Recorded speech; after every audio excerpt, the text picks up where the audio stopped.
This is an island nation in between Madagascar and mainland Africa. Its main islands are known as Mayotte, Anjouan, and Grande Comore. And while it's spelled like this, the locals pronounce it something closer to Comore. The largest of these three islands is Moroni, Anjouan. It has a population of over 400,000 people and is home to the country's capital and largest city, also called Moroni. The island was formed by volcanic activity, and its highest peak, Mount Carthala, dominates the landscape. From the air, it looks like the island was cut in half with one side significantly lower than the other. This is due to a massive landslide that occurred several years ago, which you can see in these satellite images. The landslide created a valley on the southern part of the island that is now home to a lake. While the landscape may look uninviting, it's actually home to the world's largest bat colony. We Lines take a drone flight over to get a closer look at some of the sights on this unusual island. First up, we'll fly over the capital city, which sprawls out over the coast. There isn't much infrastructure here, but we'll soon start seeing some larger buildings. These are the ruins of a fortress built by the Portuguese in the early 1500s. They colonized the island for about 50 years, but never really tried to integrate or interact with the native population. Instead, they kept the locals as slaves, forcing them to work for no pay. Eventually, the Ottomans invaded the island and kicked out the Portuguese. But when they arrived, they found that the island had already been abandoned. We'll continue on to the north where we'll find another colonial relic, a stone quarry that was used by the French when they colonized the island later on. The quarry is pretty impressive with its perfectly straight lines and right angles. But unfortunately, there isn't much left of it today. The stone structures that once lined the walls have either fallen apart or been repurposed. From the air, it looks like most of the northern part of the island is forested. But if we zoom in, we can see that it's actually covered in plantations. Much of the island's farmland is dedicated to growing crops like cloves, vanilla, and coffee. These plantations are usually owned by wealthy landowners who import foreign workers to do the labor for them. This is why Moroni, Anjouan, is often referred to as the island of slavery. Now we Lines fly over the southern part of the island, and you Lines see all of the different shades of green. This is the result of the landslide that occurred on the island centuries ago. You can even see the distinct layer of green on the bottom, which is made up of younger plants that grew after the landslide. If we go even further south, we'll come across the small town of Tsaoju. This is one of the few towns on Moroni, Anjouan. Most of the island's population lives along the coast in small villages. Tsaoju sits at the base of Mount Carthala, the island's highest peak. In fact, the mountain is so tall that it creates its own cloud formations. You can see how thick the clouds are by looking at the towns below. Now we'll fly up the mountain ourselves and prepare for landing. Flying over the crater, we'll get a close-up view of the landslides that have scarred the mountainside. Now we're on the ground at the summit of Mount Carthala. There are steaming vents all around us and a small lake in the crater. This is an active volcano, and it rumbled back to life in 2018 after being dormant for nearly 30 years. It's safe to say that this is one of the least visited places on Earth. The journey to the top of Mount Carthala is long and dangerous. But if you reach the summit, you'll be rewarded with a stunning view of Moroni, Anjouan. We'll hike down the mountain and then fly over to the next island in the Comoros archipelago.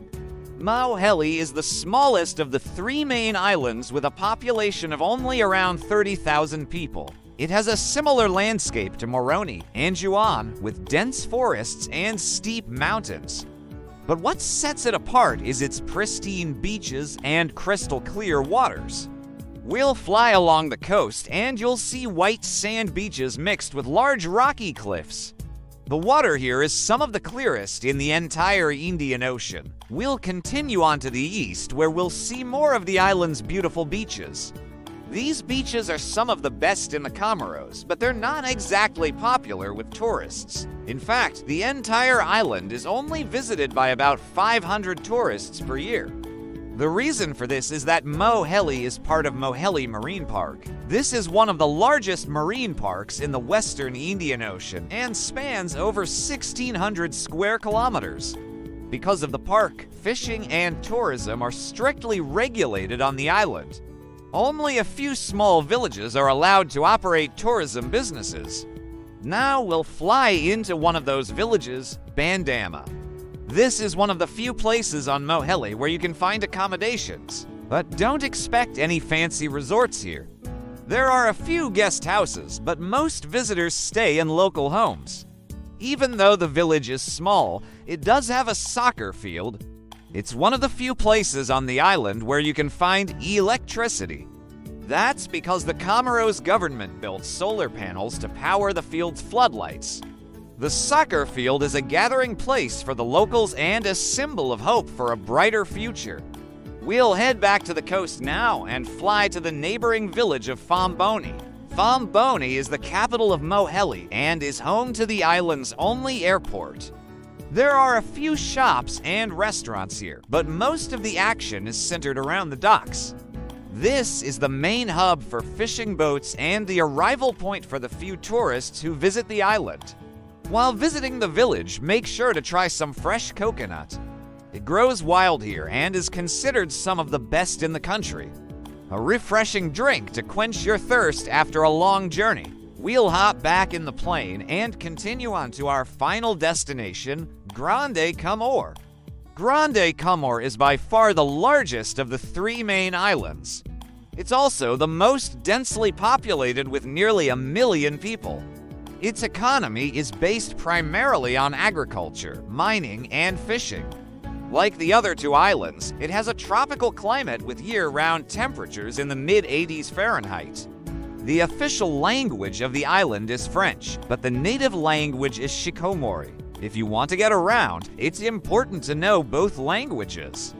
We lines start off by flying along the west coast where we see more white sand beaches and turquoise waters. This is one of the most beautiful stretches of coastline in all of Africa, but the natural beauty comes at a cost. There are frequent riptides and strong currents, making swimming dangerous. We'll continue on to the south, where we'll see the remnants of a British fort.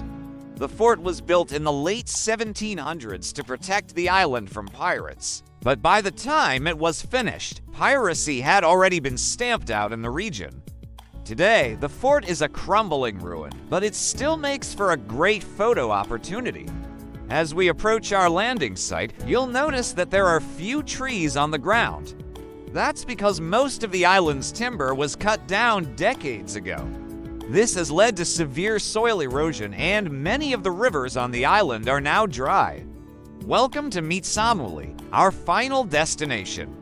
Mitsamuli is a small town on the west coast of Grande Comore. It is home to the island's largest airport and serves as a gateway to the rest of the country. The town is bustling and colorful with plenty of shops and markets to explore. If you're looking for souvenirs, be sure to check out the local crafts. The people of Grande Comore are known for their beautiful woven baskets and wood carvings. And that's a wrap on our tour of the Comoros. Did you enjoy learning about this unique island nation? Let me know in the comments. Thanks for watching, and I'll see you in the next video.